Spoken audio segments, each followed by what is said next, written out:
Time and the little gray cells. They will always catch the criminal.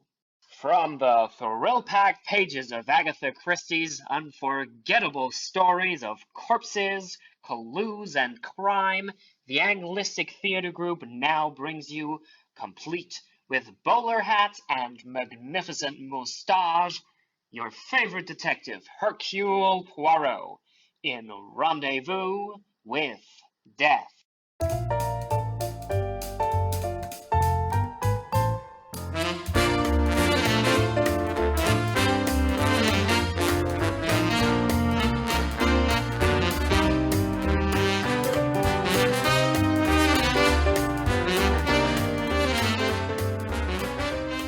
Hey, darling! Hi, how you doing? Okay. I have to tell you something. On my You won't paper, believe it, there's but I written had the best chicken day soup. of my life. Yes, and I specifically tell me, told what was you it? that I was allergic to So chicken. at my uni, Do you not remember everything's that? going great, and I'm just doing so well in all my classes.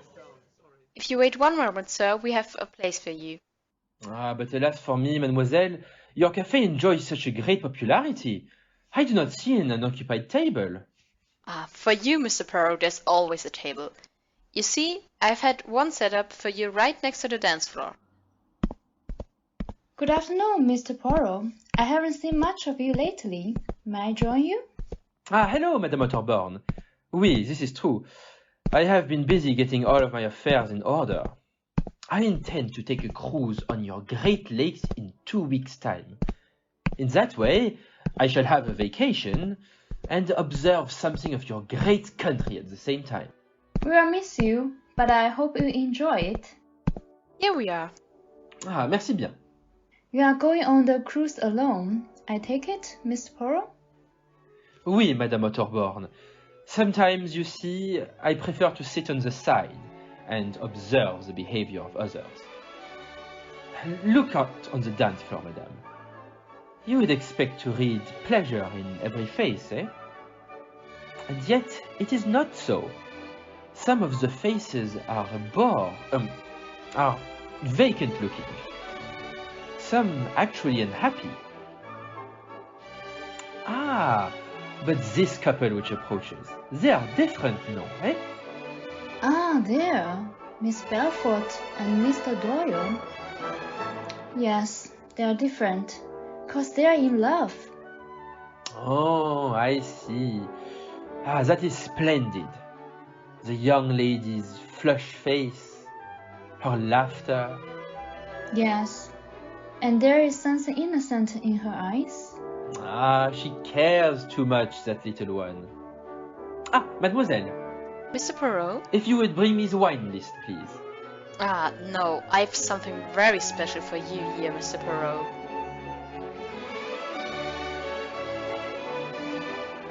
Darling, you dance divine. Thank you, Jackie. Oh, pardon me, sir. Oh, not at all, monsieur. And you are by far the handsomest man in this room.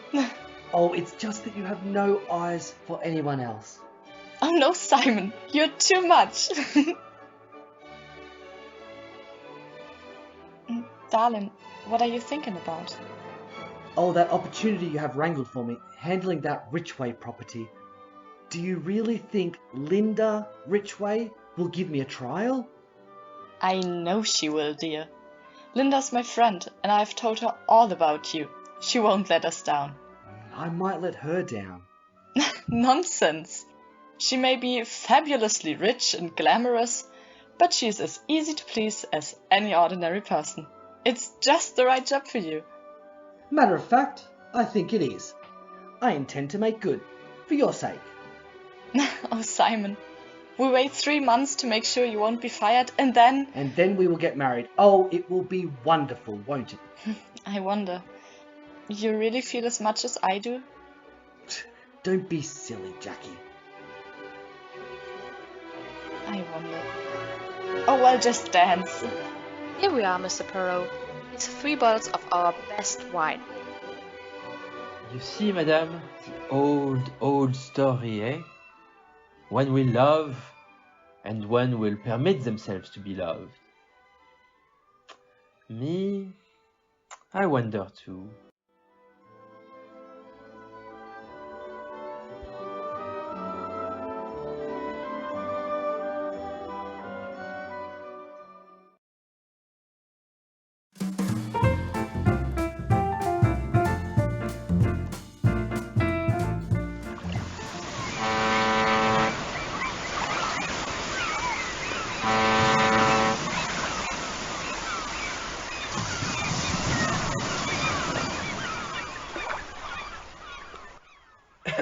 Pardon, mademoiselle.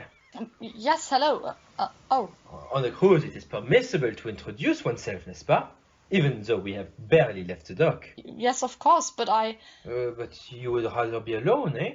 Last time I saw you, Mademoiselle Belfort, you did not look unhappy. really, I don't think we have ever met. Forgive me, mademoiselle. First, I present myself. I'm Hercule Poirot. How do you do? The name means nothing to you? No, I'm afraid not. Très bien. It is my business, Mademoiselle Belfort, to remember names and faces. I sat at the table next to you and your handsome young man at the Café du Bord 2 weeks ago. Oh, I see. Also, I must confess, I could not help overhearing some of your conversation. That is why I was so glad to see you again. You and Monsieur Doyle, you are perhaps here on your honeymoon? Monsieur Doyle is here. He is on his honeymoon. He's not with me. Wow, that is incredible. Yeah, I would have thought so too. If you have heard our conversation, you must have heard us talking about my best friend, Linda Ridgway. Ah, yes, it was through your efforts Monsieur Doyle attained a position in her employ. That's right. And after she saw him, she decided she wanted him. Not as an employee, as a husband. But a young man. Oh, Simon Doyle. Linda is not only beautiful, she is very rich. It's a combination that's irresistible. It took her the 1 week. If that is the case, what are you doing here? I don't know, Mr. Poirot. It seems as though I'm just driven to follow him everywhere. Maybe seeing me constantly will spoil their honeymoon. Maybe Simon will realize what a fool he has been. Maybe I'll do... Mademoiselle, do not even think such thoughts. How did you know what I was thinking? There is desperation in your eyes, ma pauvre petite. But you are too young, and I hope too intelligent, to do anything for which you will be sorry later. Don't worry, Mr. Poirot. If I do anything, somebody else will be a lot sorrier.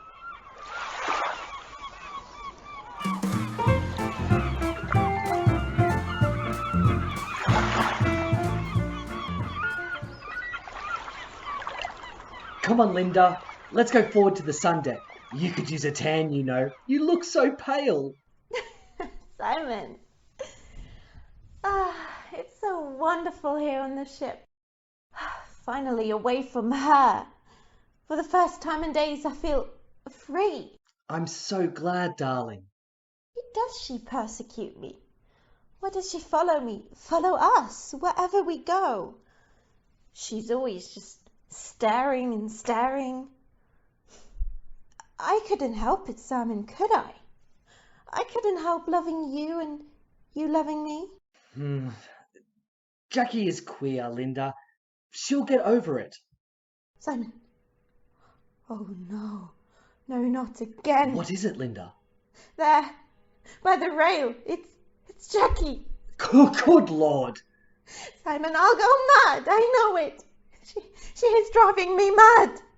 Linda, get a hold of yourself. She's coming this way. I'm going back. No, we've got to face her. We've got to show her we're not afraid. Yes, dear. I guess you're right. Hello, Linda. We seem always to be running into each other. How are you? Hello, Simon. You're looking well, though not as well as last week. Hello, Jackie. We did not expect to see you here. Didn't think. Thought that I'd surprise you.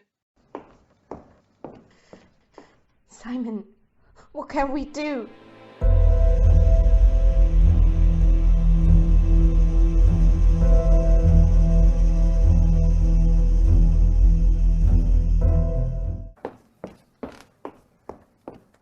Here, Mr. Poirot. At your service, madame. I'm glad you know who I am. Yes, Madame Doyle, I have heard your name. I know exactly who you are. What is it now? Thank you, Mr. Poirot. I have heard a great deal about you, and I know that you're very clever. I need someone to help me, and I think you're the man to do it. You are very amiable, Madame. It concerns a certain young lady, Miss Jacqueline Belfort. Oui, Madame, I know her. You see, I witnessed a little scene that occurred on deck this morning. Mr. Poirot, that girl, she is persecuting me. It has got to stop. What do you suggest? I'm sorry, I don't know. There must be some kind of legal action one can take. Me, I do not know of any. So long as she does not use insulting language or threaten you with bodily harm, you cannot prevent her from appearing in the same public places that you frequent. But this is ridiculous. Do we have to be subjected to this subtle torture wherever we go? It's intolerable. I sympathize with you, Madame. Especially since I imagine you have not often had to put up with these things, eh? Of course, you can always leave when she turns up. But that would be running away, as though... Exactly, Madame, as though you are guilty. Excuse me? Yes, Madame. That is why you cannot tolerate Miss Belfort.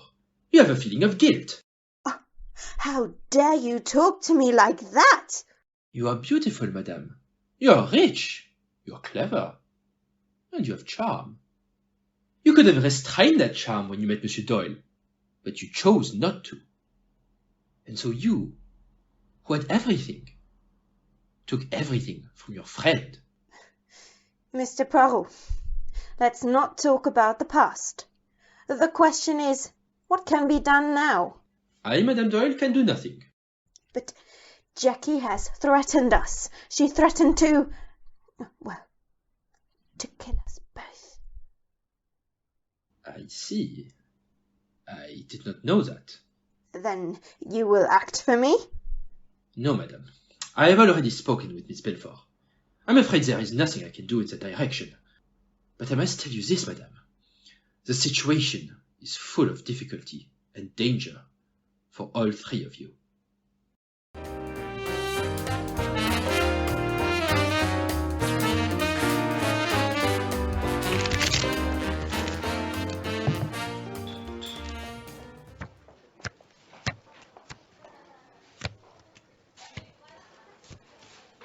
No nine of spades, Mrs. Doyle. What? Oh, I'm so sorry, Miss Rosen. That's stupid of me. I have got a 9. Yeah, I thought you must have one. I think now we will win, Mr. Pennington. Mr. Doyle, we're waiting for your play. Oh, I'm sorry, Pennington. Simon, you shouldn't let Jackie upset your game, darling. Just let her sit over there and stare at us. The last 4 hands are mine. Ace of clubs and the rest are trumps. Oh, good game, Miss Rosen. That's the 3rd time in a row you won. That's game well played, Miss Rosen. Thank you, Mr. Doyle. Good game, Pennington. Yes, it was. Well, I think I'm off to bed. Are you coming, darling? Not just yet, dear. I think I'll have a drink first. Well, all right, Simon. Good night, Miss Rosen. Mr. Pennington. Good night. Good night, Miss Doyle. I think I'll turn in as well. Good night, Mr. Pennington. Oh, I'm going to get some fresh air on the deck before I head to my cabin. Good night, Mr. Doyle. Did I leave my bag here, Miss Belfort? Ah, yes, there it is. Thank God. Oh, Miss Rosen, don't go to bed. Please don't. I feel like making a night of it. Stuart! Oh, yes, miss. Another double scotch. I'd just love to stay, miss, but I'm quite tired. Ah, sit down. We girls must stick together, you know? I think you ought to go to bed too. Everyone else has left, except for Mr. Doyle over there. Oh, yes, Mr. Doyle.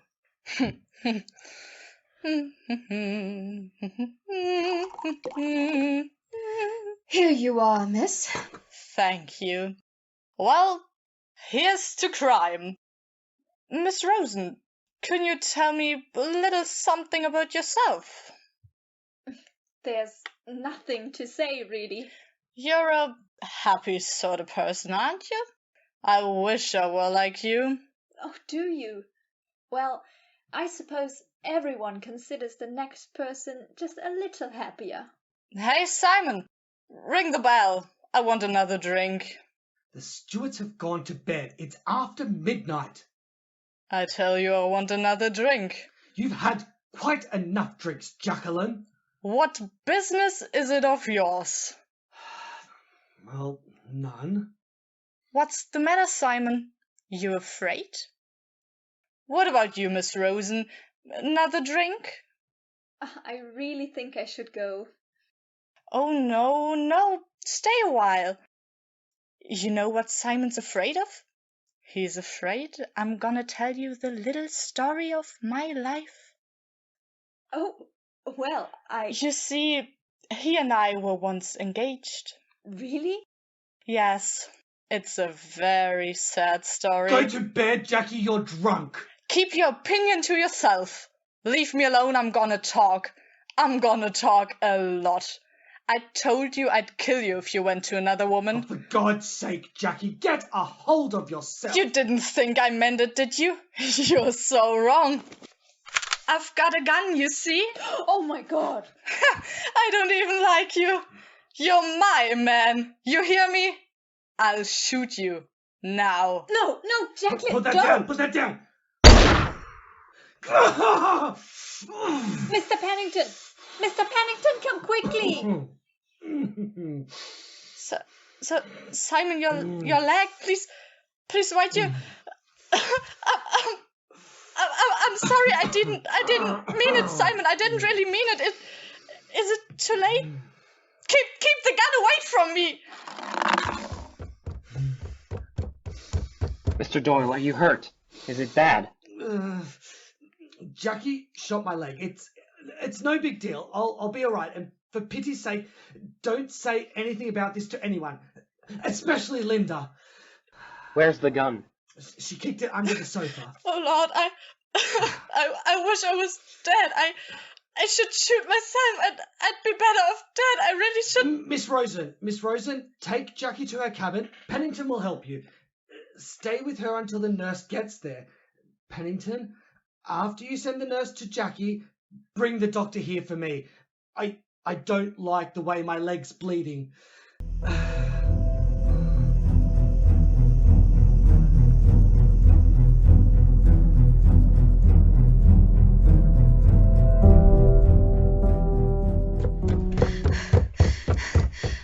Mr. Poirot!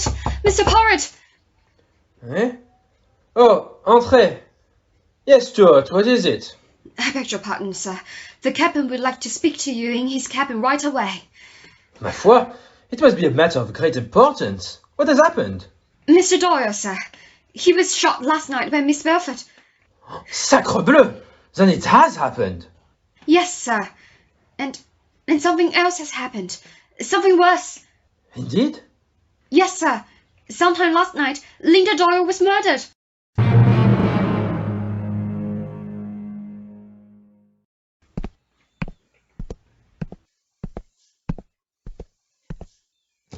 Thank you, Stuart. You can wait outside. Alright, Poirot. There she is. The doctor said was instantaneous. She was killed between 12 and 1. Bullet entered the left ear and lodged into the brain. Oui. A bullet from a small caliber gun held at a very close range. Yes, but no one heard the shot. Oh, but that is not surprising, monsieur. The explosion would be scarcely noticeable above the sound of the engine. She was probably asleep when the murderer entered. I presume nothing has been touched? I've left the room exactly just as we found it. Observe, Captain, here on the floor. A powder box with initial J in it. Precisely. The letter J. I must inform you, Captain, that Madame Doyle had a very dangerous enemy on board this ship. Mademoiselle Jackie Belfort. Belfort? You mean to stand there and tell me, Poirot, that this Belfort woman shot Simon Doyle, then murdered Linda Doyle, and left her powder box on the floor? Why, that's incredible. Is it, monsieur? Perhaps. Perhaps no. Mademoiselle Belfort is high-strung and nervous. She is the type who might make such a mistake. Well, then what are we waiting for? Why don't we just go and get her? Evidence, monsieur, evidence! For example, the gun. Where is it? Not a trace of it, Mr. Poirot. And the bullet? The bullet in Doyle's leg? And the one in the woman's head? Doctor says he's almost positive the bullet came from the same gun. You see, after Doyle was taken to the infirmary, he sent Pennington back to get the gun from the guardroom. And? It was gone. Ah! What's that you're doing? I'm merely observing these two bottles of nail polish. One is marked red plum and the other rose red. Madame Doyle wore the red plum last night. But this rose red, sacre bleu! The odor is atrocious. It smells not of rose but of vinegar. That's all very interesting, Mr. Poirot, but we've got a murder here on our hands. Would you making any headways? Oh no, I see you expect miracles from Hercule Poirot. I am not a magician, monsieur. All I can do is employ the little grey cells. Oh, and what do they tell you? Oh, many things, monsieur. Things which the eyes alone do not tell. For example, your eyes would have, without a doubt, observed this jewel case, which is just a fraction of an inch open. Well, then I ask myself, why should it be open? Therefore, I lift the lid and discover... Great Scott! Exactly! That the priceless string of pearls Madame Doyle was wearing last night is gone!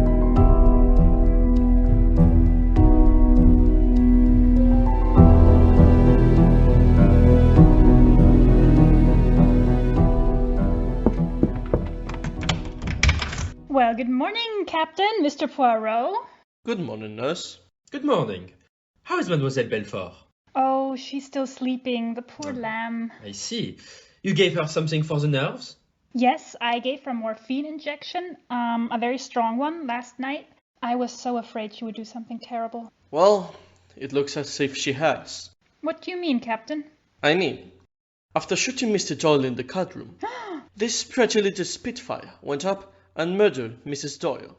Mrs. Doyle? Murdered? That's right. And you think she did it? No, mademoiselle. We do not think anything as yet. We are merely investigating. But there is an abundance of evidence pointing to Miss Belfort. Oh my God. Oh my God. But wait, when? When could she have done it? You have been with her all the time? Why, yeah. I mean, she hasn't left her room since I came here at 12:30. You are quite sure, mademoiselle? I'm positive. I gave her the sedative as soon as I came in, and she hasn't stirred out of this room since. I see. And you, though? Perhaps you took a turn about the deck. I beg your pardon, sir. When I'm in charge of a patient, I don't go out strolling. Forgive me, mademoiselle. I did not mean to offend. Alors, monsieur le capitaine? What do you say now, eh? It begins to seem as though Mademoiselle Belfort may not be guilty after all. But why not? She might have done it before the nurse got here. Maybe as soon as Simon Doyle was carried out of the card room, she sneaked back and recovered the gun from under the sofa, slipped into Linda Doyle's room, and killed her. Yes, that is possible. There may have been time. But tell me, mademoiselle, when you arrived here, was Miss Belfort alone? Why, no, of course not. Miss Rosen was with her. She brought her down from the card room in a terrible condition. Miss Belfort couldn't have been alone. I just don't understand it. If that's true, then that means this girl has a perfect alibi. She was in the card room, and then Linda Doyle left. She then was left with Miss Rosen every minute after that, until the nurse took over. Oui, I am beginning to think we must exclude Miss Belfort from our calculations. You mean... But what about all of the evidence against her? The powder box, and the fact that her gun was used.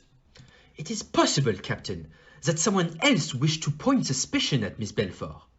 Someone who saw what occurred in the card room.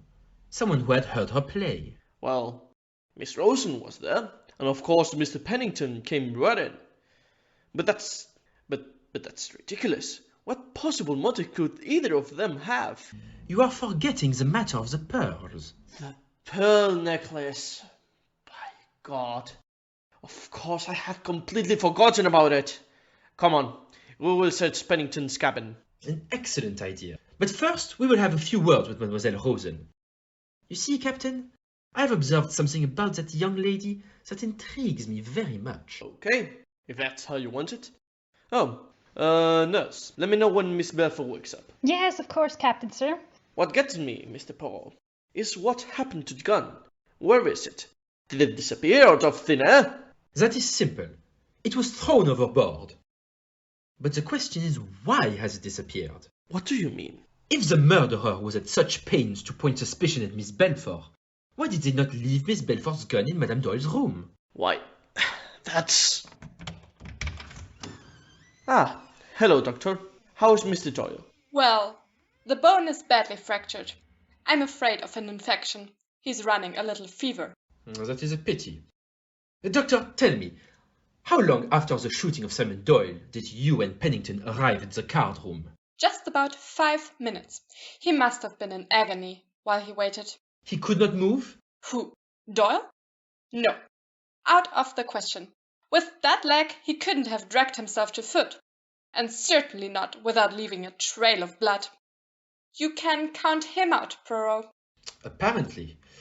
That's unfortunate when his alibi is written in blood.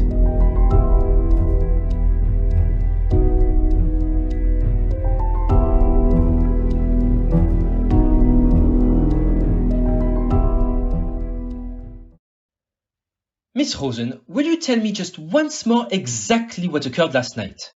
Well, as I said, everyone had left the card room except the 4 of us who were playing bridge, and Jacqueline Belfour, who was sitting in the corner, drinking quite heavily. Then the game broke up and Madame Doyle left? That's right. Mr. Pennington went out at the same time to stroll on deck. That left Mr. Doyle, Jackie, and myself. A short time later, Jacqueline shot Mr. Doyle and kicked the gun under the sofa. I called Mr. Pennington in, and together we got Jackie down to her cabin. Now, mademoiselle, this is very important. Are you sure that you were with Miss Belfort from every moment from the time you left the room until the nurse arrived? Yes, I'm positive. And after that, mademoiselle? What do you mean? You did not by any chance go back to the card room and take the gun? What? Do you think I merely asked the question, mademoiselle. Did you? Certainly not. What did you do? I went to my cabin. And you stayed there all night? Why, yes. You are quite sure, mademoiselle? You did not go to Linda Doyle's room at any time during the night? No. I went right to sleep. You believe me, don't you? Miss Rosen, a person has been murdered on this ship, and another one seriously wounded. I can only believe what I see. What do you mean? This large container of dusting powder on your vanity table, mademoiselle. I'm wondering why so much of it has spilled. Oh, I guess I must have been pretty jittery last night. My hand was shaking. I see. Then you will not mind if I turn the box over? Of course. Mademoiselle, do not think me harsh. I've been observing you in the dining room for several days, and I know that you are a sick person. Forgive my saying so, but you are mentally ill. You know that? Oui. I've seen you slipping in your purse a pair of silver tongs and several other objects. I'm sure you are aware, Miss Rosen, that you are a kleptomaniac. Yes. Yes, I know. I can't help it, Mr. Poirot. I try. Oh, I try terribly hard to fight it. When I get the impulse to take something, I cannot resist it. This is a condition, mademoiselle, that cannot be fought. It must be cured. The pearls are in the powder box. I couldn't sleep during the night. I kept thinking about the necklace Linda Doyle was wearing. At about 2 o'clock, I got out of bed, slipped down the corridor, and walked in Linda Doyle's room and took the necklace from her dressing table. I took them and came back, but I didn't kill her. I didn't. I had no reason to. Thank you, mademoiselle. And now, if you please, I take these pearls. I am ready to be turned over to the captain. No, mademoiselle. No one needs to know about this. I will merely announce that the pearls have been found. Oh, thank you, Mr. Poirot. Thank you so much. You are too good. Au contraire, mademoiselle. You are too unfortunate. I'm glad Mr. Pennington did not find out. He would make it very difficult for me. Monsieur Pennington? What does he have to do with the necklace? Oh, didn't you know? Mr. Pennington was the trustee of Miss Doyle's estate. Sapristi! That gives one furiously to think.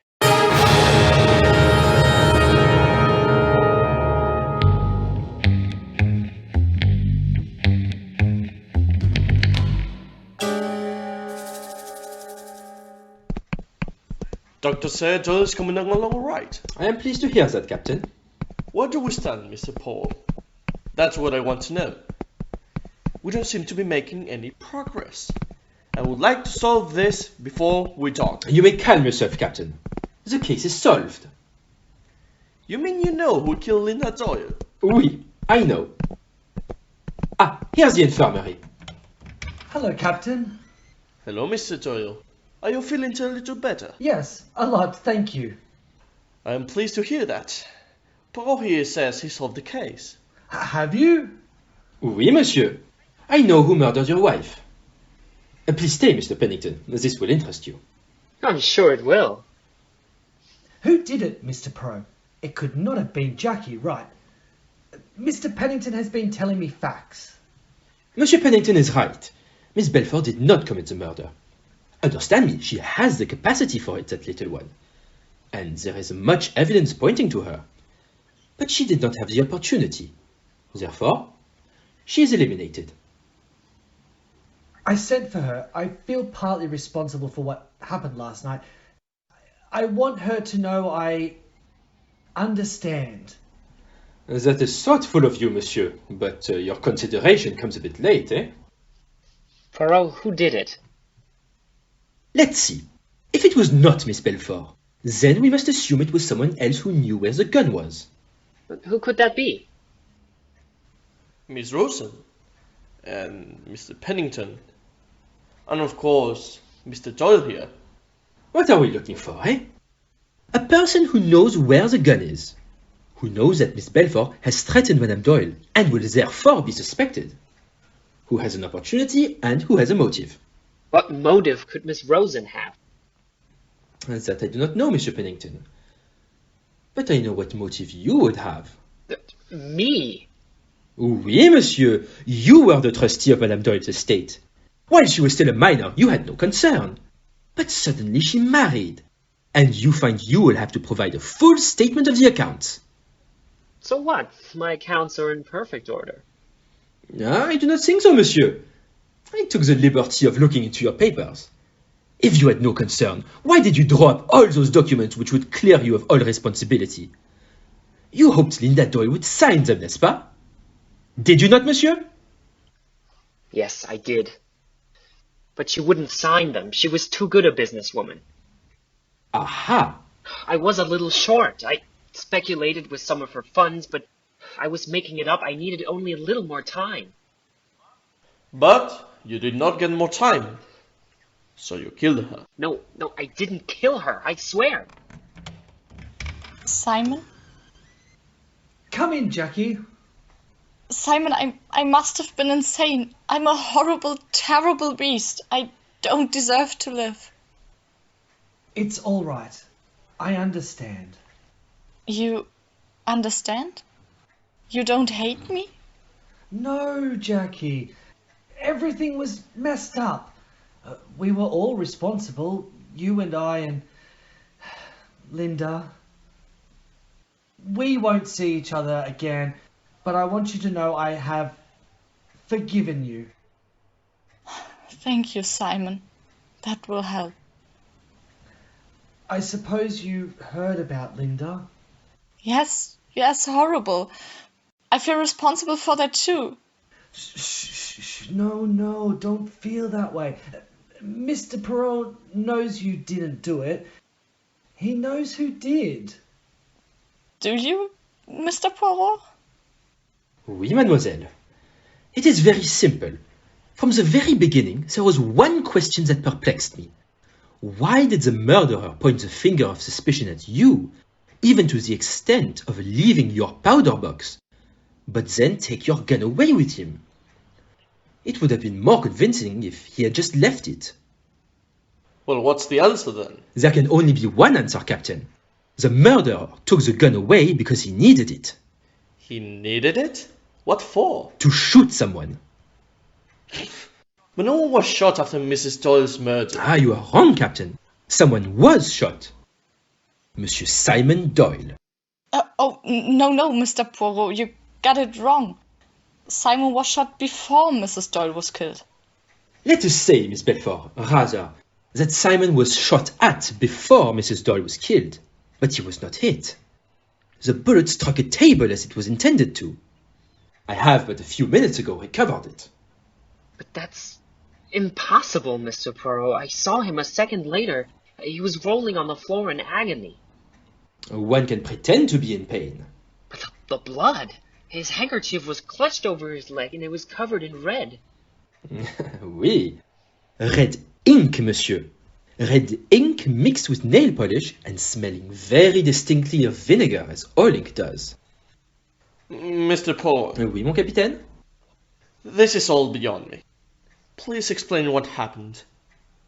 It is very simple, monsieur. Two people decide to commit a murder. They prepare for it a perfect alibi. At a prearranged signal, Miss Belfort picks a fight and pretends to shoot Monsieur Doyle in the leg. He falls to the floor, apparently injured and bleeding. Miss Belfort is taken away, and Monsieur Doyle is free for 5 minutes. He snatches the gun from under the sofa, goes down to his wife's room, murders her, and returns to the card room. Then, and this requires great courage, he shoots himself in the leg and throws the gun overboard through the open window. Voilà. And a minute later, when I came back with the doctor, his leg really was fractured. And he has the perfect alibi. He actually cannot move. Alors, Monsieur Doyle? You are very silent. But your face is very expressive. You are the devil, Poirot! It would have worked with anyone else! Simon, no! No, he didn't! There is no use, mademoiselle. You love this young man deeply. But you love wealth even more, eh? Enough to kill for it. And now you see, you and your lover too have a rendezvous with death.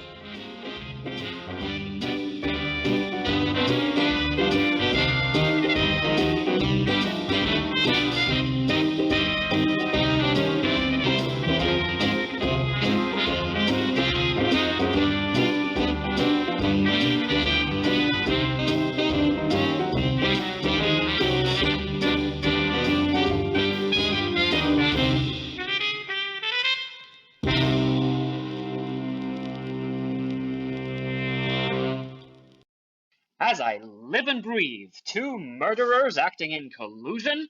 They thought they were smart, but not smart enough for our detective and his little gray cells. Thank you for listening to Agatha Christie's classic, Rendezvous with Death, featuring the famous detective, Hercule Poirot. This was brought to you by the Anglistic Theatre Group, all the way from Mannheim, Germany.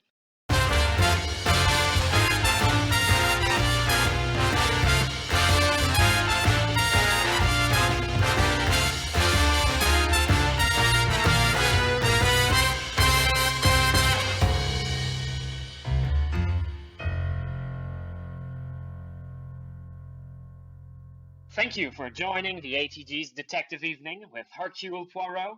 We will now be having a meet and greet.